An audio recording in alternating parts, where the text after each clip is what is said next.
Hello students, आज हम लोग पढ़ने वाले हैं बाइनोमियल का पीवाईक्यूज, यानी कि हम लोग आज क्वेश्चन करने वाले हैं पीवाईक्यूज का। ठीक है, जैसा कि पिछले लेक्चर में पीवाईक्यूज ही था और उसके पहले देखो तो थ्योरेटिकल जो भी आपके पास अभी तक जो पढ़े गए हैं उसके बिहाफ पे पीवाईक्यूज था। आज भी जहां तक हमने बाइनोमियल के लेक्चर में कैरी किया है उसके बिहाफ पे जो बाइनोमियल में क्वेश्चन ज्यादातर पूछे गए हैं वैसे क्वेश्चन मैं आपके सामने लेकर के आया हूँ। तो उसमें से एक फर्स्ट क्वेश्चन ये है, ठीक है, the natural number m for which the coefficient of x in the binomial expansion is 1540। JEE mains 2020 में पूछा गया है, तो करते इसको स्टार्ट। तो हमसे पूछा यह गया है कि कोफिशिएंट ऑफ x, हमसे क्या पूछा गया है, कोफिशिएंट ऑफ x। तो दैट सी बात है, coefficient of x of this expansion के लिए हमें सबसे पहले जनरल टर्म लिखना होगा। तो हमें पता है जनरल टर्म तो हमें लिखना आता ही है।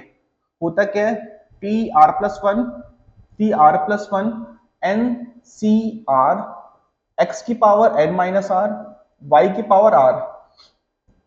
एन का वैल्यू हमारे पास यहाँ पे 22 है, 20 सी आर एक्स के जगह पे है एक्स की पावर एम, एन है हमारे पास 22 माइनस आर, वाई के जगह पे है 1 अपॉन एक्स स्क्वायर और आर की जगह तो आर ही है। ठीक है, चलिए अब हमें एक बार x को सेपरेट कर लेते हैं कि हमें पता है कि कोफिशिएंट ऑफ x के बारे में पूछा गया है, क्यों ना हम x को सेपरेट कर ले। तो अगर हम x को सेपरेट करेंगे तो ये ऊपर शिफ्ट हो जाएगा x की पावर -2 और -2 मिलकर के यहां बन जाएगा माइनस का 2r।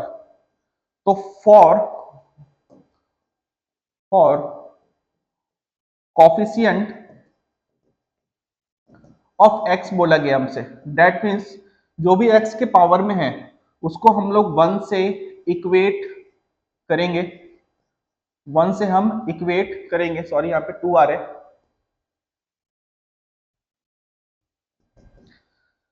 ठीक है जी, तो 22m माइनस 1, अगर हम r कॉमन ले लें दोनों में से तो यहाँ बचेगा r अगर कॉमन ले लिया तो यहाँ पे बच रहा है m plus 2। That means r का जो वैल्यू है वो हमारे पास आ रहा है 22m माइनस 1 m प्लस 2। ठीक है, बट हमें यहाँ पे करना क्या है, तो हमें एक्चुअल में r का वैल्यू फाइंड करना है। तो r के वैल्यू को फाइंड करने के लिए हमें m को थोड़ा सा सेपरेट आउट करना पड़ेगा। ठीक है, तो उसको करने के लिए हम 45 इसमें ऐड और सब्सट्रैक्ट करते हैं। ठीक है, अगर हम 45 ऐड और सब्सट्रैक्ट करेंगे तो हमें थोड़ा तो फायदा मिलेगा। अगर हम 45 ऐड करते हैं और 45 नॉट 45 44 अगर हम कॉमन लेंगे, मतलब 44 अगर हम ऐड करेंगे और सब्सट्रैक्ट करेंगे तो हमारा काम थोड़ा आसान हो जाएगा। ठीक है, 44 ऐड करा, 44 सब्सट्रैक्ट करा, यहाँ पे -1 हमने लिख दिया। अब हमारे पास में है यहाँ पे क्या है m प्लस 2। तो हम यहाँ पे 22 कॉमन ले रहे हैं, 22 कॉमन लेंगे तो हमारे पास कितना बचेगा, m plus 2 divided m plus 2, ये हो जाएगा माइनस का 45 अपॉन m प्लस 2, इससे ये कैंसिल हो जाएगा। ठीक है, तो हमारे पास r का वैल्यू कैटेगराइज हो जाएगा। r का वैल्यू कैटेगराइज होने का मतलब ये है कि यहाँ आ गया 22 माइनस 45 m प्लस 2।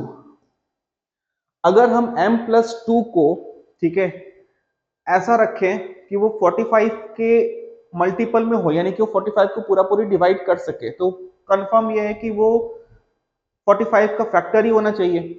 अगर आप 45 का फैक्टर देखो तो 45 के कौन कौन से फैक्टर होंगे, 1 तो होगा ही, चलो, फिर होगा 3, ठीक है जी, फिर हो जाएगा 5, फिर होगा 9, ठीक है, फिर हो जाएगा 15 और फिर है हमारे पास 45 खुद। इतने सारे इसके फैक्टर है और हम m प्लस 2 का वैल्यू अगर 1 लेंगे, सपोज अगर हमने m प्लस 2 का वैल्यू, अगर हम m प्लस 2 का वैल्यू अगर हमने 1 लिया है ना, तो अगर हम 1 से डिवाइड करेंगे 45 को तो डिवाइड तो हो जाएगा, बट r निगेटिव आ जाएगा जो कि पॉसिबल नहीं है, इसीलिए हम ये वैल्यू कंसीडर नहीं करेंगे। ठीक है जी, तो हम कंसीडर करते हैं पहले 3 को। तो अगर हम 3 को कंसीडर करें, लेट सपोज हमारे पास m+2, m+2 के जगह हमने क्या लिया है, हमने 3 रखा है। तो हमें पता है r जो है वो एक बार लिख लेते हैं, 22 माइनस 45 m+2। तो यहाँ अगर हम 3 लेते हैं तो हमारे पास कितना आ रहा है, 1 5 15, ये हो जाएगा 7 के इक्वल, r 7 है। m+2 का वैल्यू हमने 5 लिया, सपोज अगर हम m+2 की जगह 5 रखते हैं तो 5 9 जा 45 होता है, तो r का वैल्यू कितना मिलेगा, अगर हम 9 इसमें घटा दें 22 में से, ठीक है, तो हमारे पास मिलेगा 13। अगर हम m+2 का वैल्यू 9 लेते हैं, है ना, तो हमारे पास r का कितना वैल्यू मिलेगा, तो 9 5 जा होता है 45, और 5 अगर हम इसमें घटाते हैं तो हमारे पास बचेगा r का वैल्यू, ठीक है, 9 5 जा, तो r का वैल्यू बचेगा 17। फिर हम m+2 के जगह हम एक और फैक्टर जानते हैं, वो है 15। अगर हम 15 रखते हैं तो 15 3 जा, अगर हम 3 इसमें घटाते हैं तो r का वैल्यू हो रहा है 19। चलो 45 के लिए भी ट्राई कर लेते हैं। अगर हमारे पास m+2 के जगह अगर हमने 45 रखा तो r का वैल्यू कितना हो जाएगा, 21। ठीक है, अब हमें क्या करना है, तो हमें ये चेक करना है, ठीक है, हमें ये चेक करना है कि कौन से r के वैल्यू के लिए, ठीक है ना, कौन से r के वैल्यू के लिए ये जो बाइनोमियल एक्सपेंशन है वो 15 40 आ रहा है। ठीक है तो काफी लेंदी क्वेश्चन, ठीक है, लेकिन आपको एक एक करके चेक करना होगा सारे को।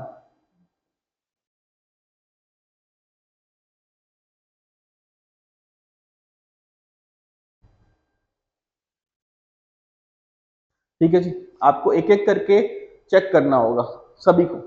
ठीक है, तो ये तो पॉसिबल है नहीं कि हम एक एक करके चेक करें, ठीक है, फिलहाल अभी, बट आप जरूर चेक कर लेना, ठीक है, क्योंकि मुझे पता है कि इसका आंसर क्या आने वाला है, तो मैं डायरेक्टली ट्राई करता हूं। अगर मैं r का वैल्यू 19 लूं, ठीक है, क्योंकि मुझे पता है कि इसमें क्या होने वाला है, लेकिन एग्जाम में कैसे करेंगे, तो एग्जाम में तो आपको चेक करना पड़ेगा। ये तो सच बात है, एग्जाम में हम तुक्का नहीं मार सकते कि ये किया इसी पे आ जाएगा, ये किया इसी पे आ जाएगा, ऐसा नहीं है। हमें हर एक को आर के लिए चेक करना पड़ेगा, ठीक है, इसीलिए ये क्वेश्चन लिया भी है ताकि हम थोड़ा सा ये समझ पाए। अगर हम आर का वैल्यू सपोज 19 लेते हैं तो हमारे पास जो एक्सप्रेशन है, कौन सा एक्सप्रेशन, ये वाला 22CR, 22CR के जगह हमने 19 रखा। अगर हमने इसको कैलकुलेट किया 22 इंटू 21 इंटू 20 इंटू 19 फैक्टोरियल, है ना, अपॉन यहाँ पे हो जाएगा 3 फैक्टोरियल, यानी कि 3 इंटू 2 इंटू 1, और ये हो जाएगा 19 फैक्टोरियल। अगर आप इसको सॉल्व करके देखो तो ये बिल्कुल 15 40 के इक्वल आ रहा है। ये 2 से इसको कैंसिल कर दिया और 3 से इसको कैंसिल कर दिया, ये हो गया 70, और 70 को अगर आप मल्टीप्लाई करोगे तो ये हो जाएगा 14, ठीक है, ये 0 14, ये 15 40 के इक्वल आ रहा है। दैट मीन्स ये कि m+2 का जो वैल्यू है, दैट मीन्स ये कि m+2 का जो वैल्यू है, हमने 15 रखा तो m का क्या वैल्यू है, तो m का 13 वैल्यू आ रहा है। ठीक है, तो ऐसा क्वेश्चन हमारे जेई के एग्जाम में पूछा गया है, बट ठीक है, ये मैं मानता हूं कि ये लेंदी क्वेश्चन है, बट लेंदी क्वेश्चन है फिर भी हमें अटेम्प्ट तो करना ही होगा, हमें ट्राई तो करना ही है, ताकि ऐसे कंसेप्ट बेस्ड हमारे क्वेश्चन जेई में क्रैक हो सके। अगला क्वेश्चन हम देखते हैं, ठीक है, अगला क्वेश्चन हम देखते हैं, ठीक है, अगला क्वेश्चन है हमारे पास, हमें एक एक्सपेंशन दे रखा है, ठीक है, L1 बोल रहे is the least value of the term independent, और थीटा रिस्ट्रिक्शन में हमें दे रखा है, ठीक है, L2 के लिए भी कुछ कंडीशन दे रखा है, थीटा दिया है हमसे, L2 अपॉन L1 का रेशियो पूछा गया है। तो करते हैं स्टार्ट करने से पहले हम इसका जनरल टर्म लिख लेते हैं। अगर हम इसका जनरल टर्म लिखते हैं टी आर प्लस वन, तो हमारे पास आएगा 16 सी आर, ठीक है जी, एक्स कॉस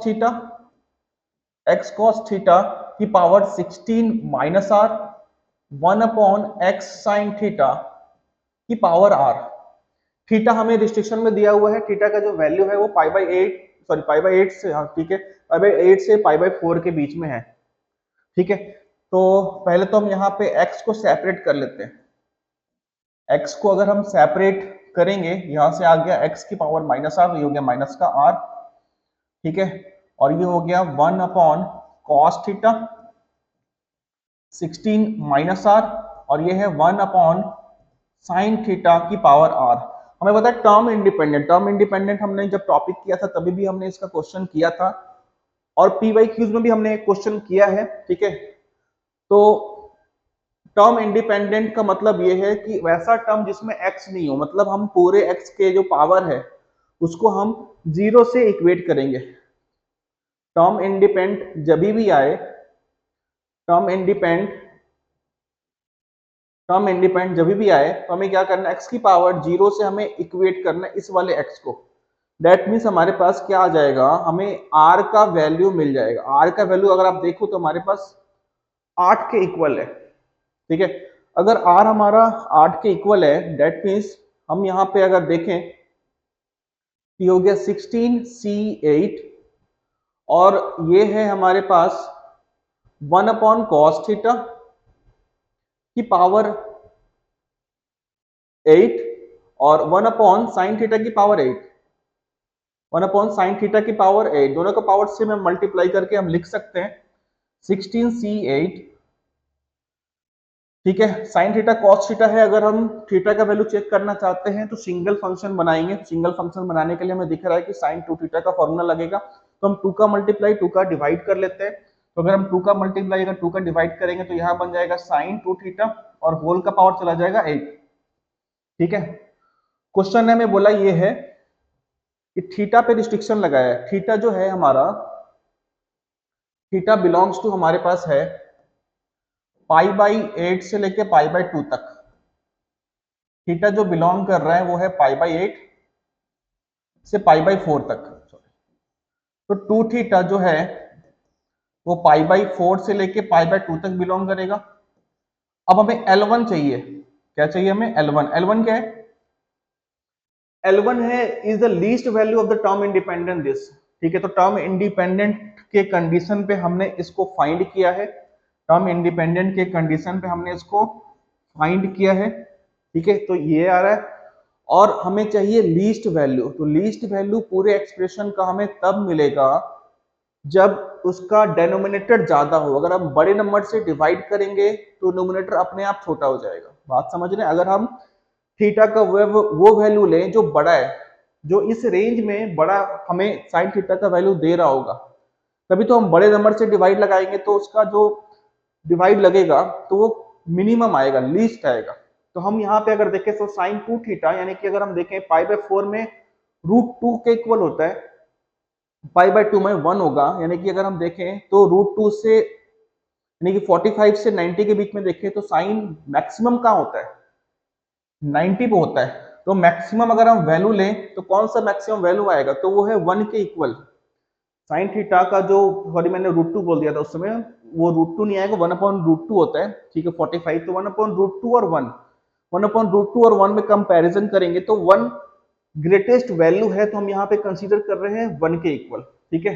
तो हमारे पास L1 जो है वो है 16c8 और 2 की पावर 8, ठीक है। सेम केस के लिए हम L2 अगर देखें, L2 अगर निकालेंगे सेम केस के लिए, तो हमारे पास L2 क्या बनेगा, तो L2 के लिए अगर हम बात करें तो थीटा उसके लिए रिस्ट्रिक्शन है ये, तो हम पहले थीटा को सॉल्व कर लेते हैं। पाई बाई 16 से पाई बाई 8 है, ठीक है। तो अगर थीटा आप देखो तो theta belongs to pi by 16 to pi by 8 है, ठीक है। तो 2 theta belongs to pi by 8 to pi by 4, जाहिर सी बात है ये छोटा है ये बड़ा है, तो हम बड़े वाले पे अगर हम वैल्यू रखें L2 के लिए तो L2 हमारे पास क्या आएगा 16C8 और 2 साइन 2 थीटा की जगह हम क्या रखेंगे साइन 2 थीटा की जगह साइन 2 थीटा के लिए ही चेक कर रहे हैं तो पाई/4 पे कितना होगा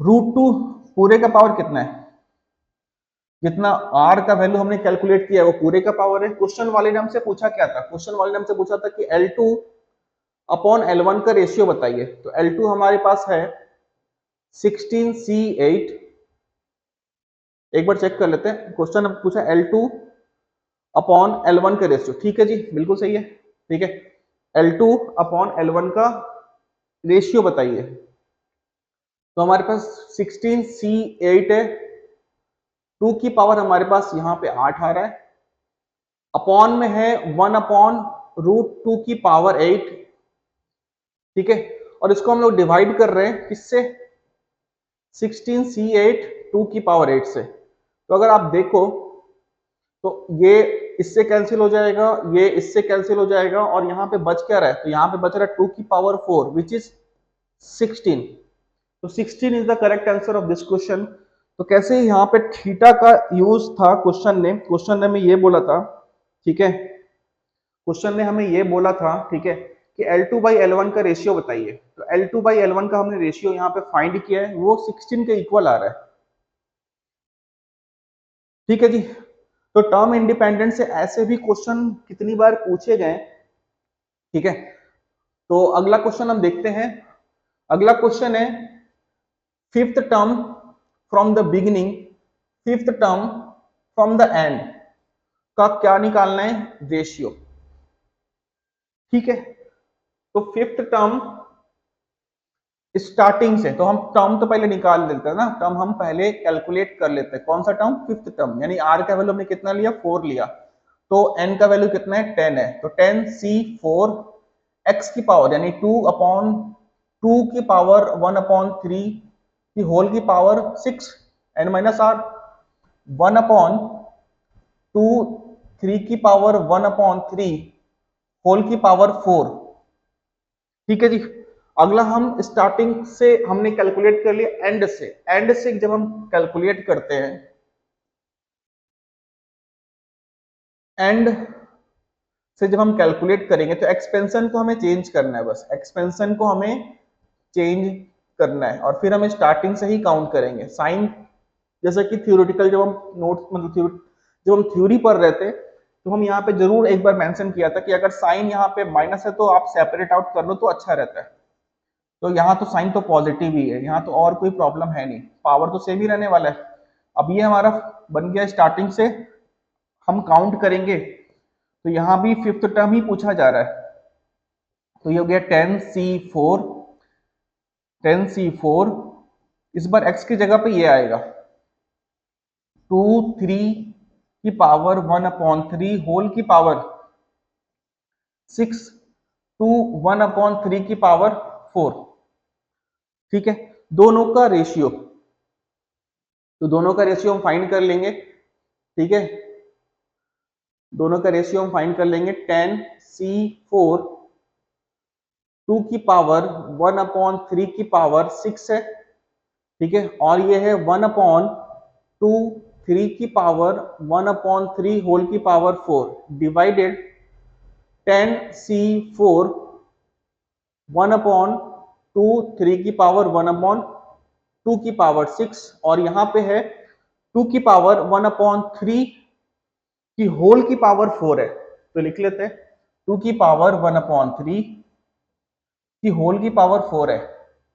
अगर आप देखो तो ये पूरा पूरा इससे कैंसिल हो रहा है, ये पूरा पूरा इससे कैंसिल हो रहा है, यहाँ पे सॉरी यहाँ पे 2 बच रहा है, पूरा पूरा कैंसिल का मतलब यहाँ पे ये है कि पावर कैंसिल हो रहा है ना, पावर कैंसिल, यहाँ पे 2 बच रहा है, ये अगर आप देखो तो यहाँ पे भी 2 बच रहा है, ये तो पूरा ही गया, तो बचा क्या, तो बचा हमारे पास 2 की पावर 2/3 4 स्क्वायरिंग कर दिया, और यहाँ पे 3 की पावर यहाँ पे 1/3 था, आई थिंक मैंने 1/2 लिखा है, ठीक है, बट कोई नहीं, इसको हम करेक्ट कर लेते हैं,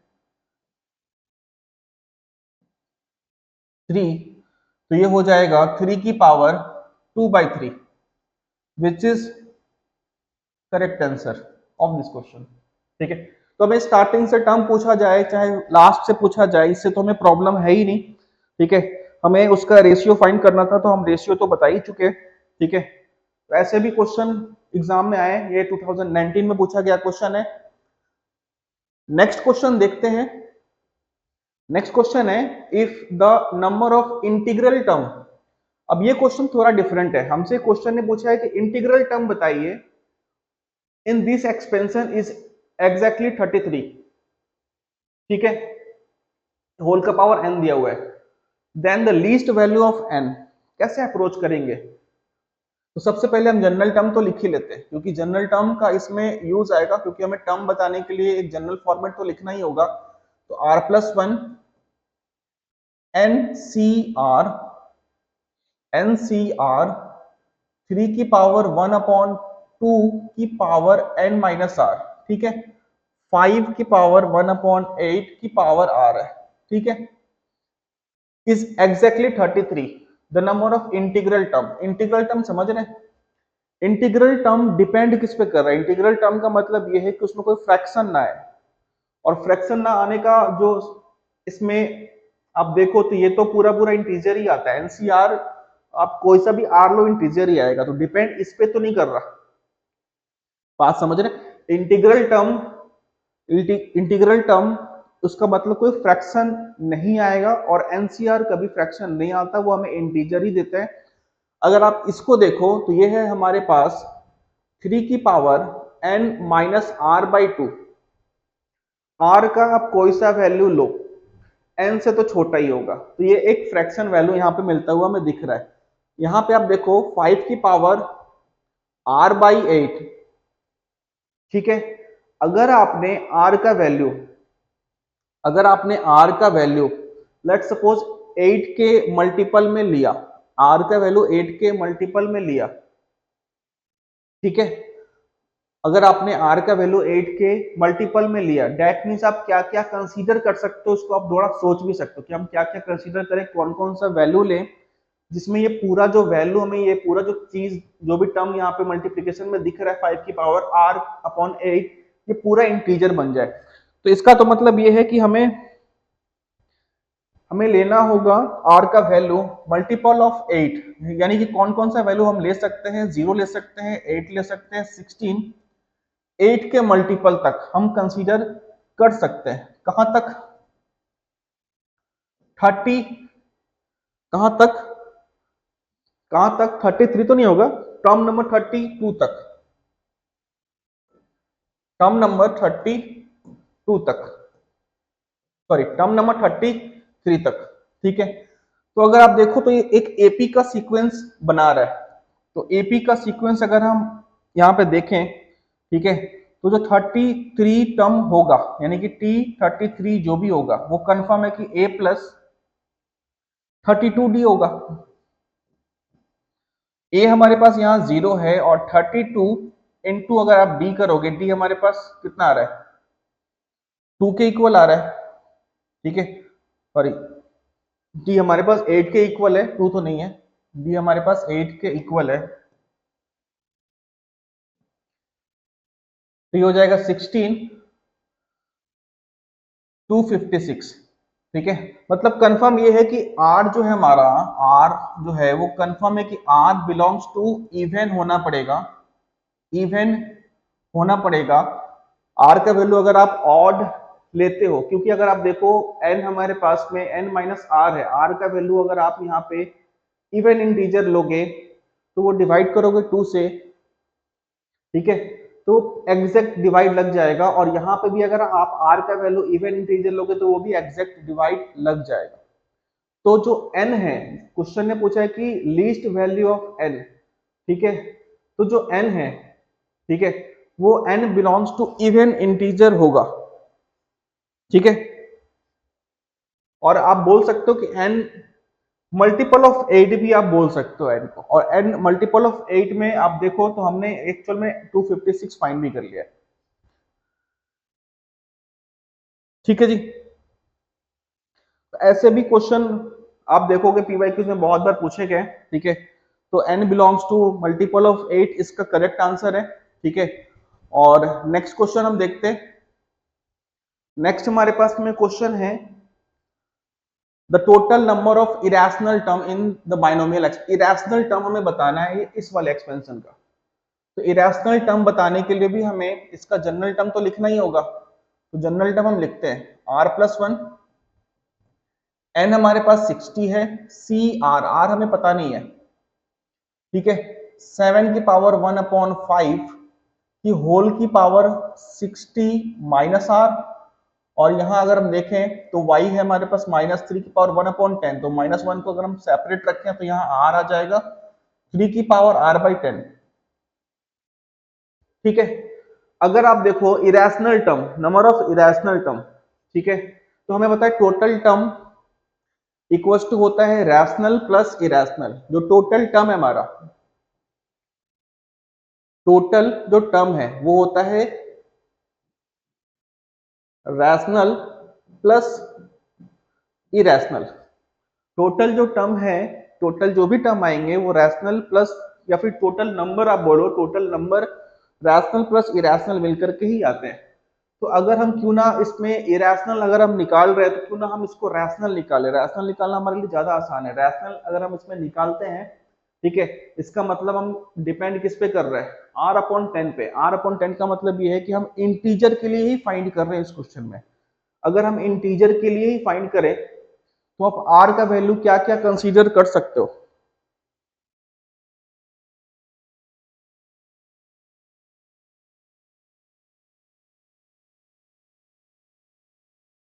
तो r का वैल्यू क्या क्या कंसीडर आप कर सकते हैं इस पे। तो अगर आप देखो तो r का वैल्यू, ठीक है, r का वैल्यू वो हो जाएगा मल्टीपल ऑफ 10, और हमें जीरो को नहीं बोलना है। जैसे कि पिछला क्वेश्चन में भी हमने देखा है कि इंटीग्रल टर्म फाइंड करते हैं तो जीरो तो कंसीडर करेंगे, क्योंकि अगर जीरो कर दिया तो ये बचेगा ही नहीं, 1 के इक्वल आ जाएगा, तो वो अपने आप में मल्टीपल ऑफ समथिंग हो जाएगा और वो हमारे लिए काम आसान कर देगा। तो जीरो तो भूलना ही नहीं है। अगला है 10, अगला है 20, कहां तक, 60 तक। टोटल कितने बनेंगे, 7। तो 7 जो बन रहे हैं वो कौन से टर्म आएंगे हमारे पास।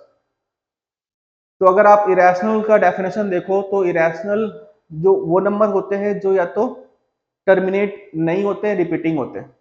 टर्मिनेट नहीं होते, रिपीटिंग होते हैं। रैशनल वो होता है जो p/q के फॉर्म में लिखे जाते हैं। तो जो इंटीग्रल टर्म है वो भी रैशनल के ही अंदर आता है। जो हमारे पास यहाँ जो टर्म आया है वो रैशनल टर्म के ही अंदर आएगा। यानी कि हमारे पास टोटल टर्म कितना है, तो टोटल टर्म यानी कि टोटल टर्म देखो तो 60 हमारे पास यहाँ पावर है, तो टोटल टर्म कितना होगा, 61। रैशनल टर्म कितना है, 7। तो इरेशनल कितना होगा, सिंपल है, 54। 54 ऐसे टर्म होंगे इस पर्टिकुलर क्वेश्चन में जो कि इरेशनल टर्म होंगे, ठीक है। तो जो भी क्वेश्चन हमने आज लिया है, ठीक है, अगर आप देखो तो अपने आप पे वो सारे क्वेश्चन थोड़े डिफरेंट है। स्टार्टिंग का जो क्वेश्चन था, ठीक है, जो हम साइन थीटा कॉस थीटा में देखें अगर उसकी बात करें, या रेशियो वाला जो क्वेश्चन था वो थोड़ा सा डिफरेंट था।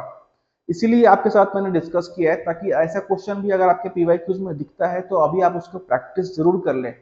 क्योंकि जब भी आप अगर उसका प्रैक्टिस करोगे तो जरूरी नहीं है कि जेई में उतना लेंदी क्वेश्चन हर एक बार हर एक शिफ्ट में आता है। बाइनोमियल से आसान क्वेश्चन भी पूछे गए, बट हाँ हमें प्रैक्टिस तो सारे क्वेश्चन का रखना होगा, क्योंकि अगर हम प्रैक्टिस सारे क्वेश्चन का रखते तो जो बेसिक जो फर्स्ट अटेम्प्ट में देखो क्वेश्चन बन जाए वैसे क्वेश्चन बाइनोमियल से ज्यादा पूछे गए। जो लेंदी क्वेश्चन है बाइनोमियल में वो बहुत कम ही पूछे गए, और पूछे गए हैं तो वो आपको आता है बट टाइम टेकिंग है। ऐसा नहीं कि वो आपको कर नहीं सकते, बट टाइम ज्यादा लगता है। तो अगर आपका प्रैक्टिस अच्छा है तो आप कम समय में कर सकते हो। इसीलिए ठीक है, पीवाईक्यूज जरूर आप करें सॉल्व, ठीक है। हर एक क्वेश्चन ट्राई करें, जैसा कि मैं हर एक बार बोलता हूँ कि 25 के क्वेश्चन जो पूछे गए हैं जनवरी के शिफ्ट में वो तो आप देखें ही। 24 के क्वेश्चन तो आप छोड़े ही ना एक भी, और अगर आप उसके बैक में 23 22 तक भी जा पाते हैं तो बहुत अच्छा आपका प्रैक्टिस हो जाएगा, क्योंकि बहुत सारे क्वेश्चन आपको मिलेंगे बाइनोमियल के अंदर, ठीक है। तो चलते हैं, आज के लिए इतना ही, ठीक है। कल फिर मिलते हैं एक नए, ठीक है, टॉपिक के साथ। तब तक के लिए बाय बाय।